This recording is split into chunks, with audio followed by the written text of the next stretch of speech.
Morning. Didn't know that there was Mass on Tuesdays. The moving truck is, I think, up there now, so Father Michael is. And Father Bradley will be here tomorrow. So today's the feast day of St. Junipero, Serra, who, of course, was a Spanish missionary into Mexico, and really a great figure for our own American history. He's got a statue at the Capitol. I think it's still there. I don't think they've torn it down yet.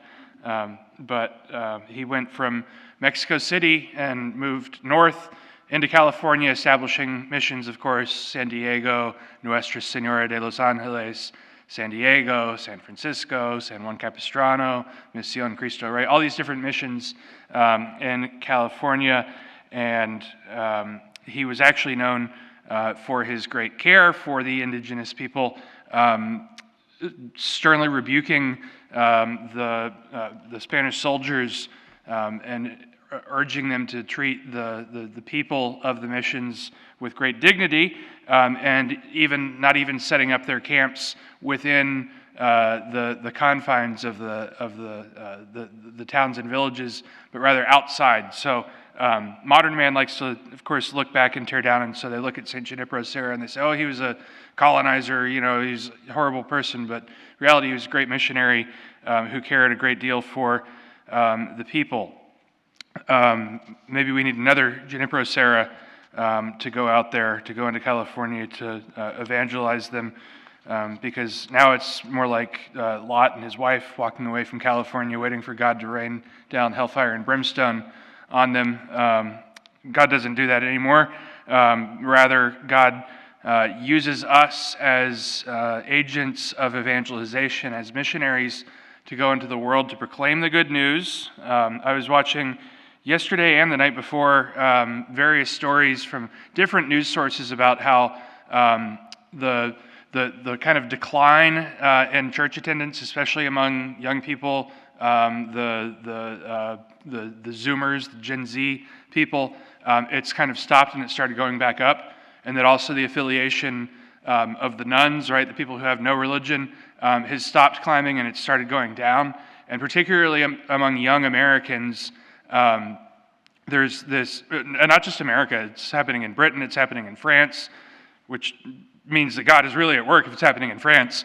Now, if only it'll happen in California. But there's this just desire of young people to recommit themselves, or rather to commit themselves for the first time to Christ, to embrace the faith. And it's not evangelical Protestantism that's drawing people in. It's not the concerts and rock shows with the fog machines, but rather it's the ever ancient, ever new. It's the Gregorian chant. It's the polyphony. It's the organ. It's the OG fog machine, which is the incense. People ask me, or sometimes they want to complain, why are we using incense at Mass? And I said, well, you know how you're always telling me we got to do stuff to draw the young people in, get the youths to come to Mass. Well, every time before Mass, when the altar boys come to the sacristy and they're like, there's 4 of us, can we do incense? Like, sure, we can do incense. Yes! Gets them all excited. So, people say, oh, no, we need to ditch all that old ancient, fuddy-duddy stuff.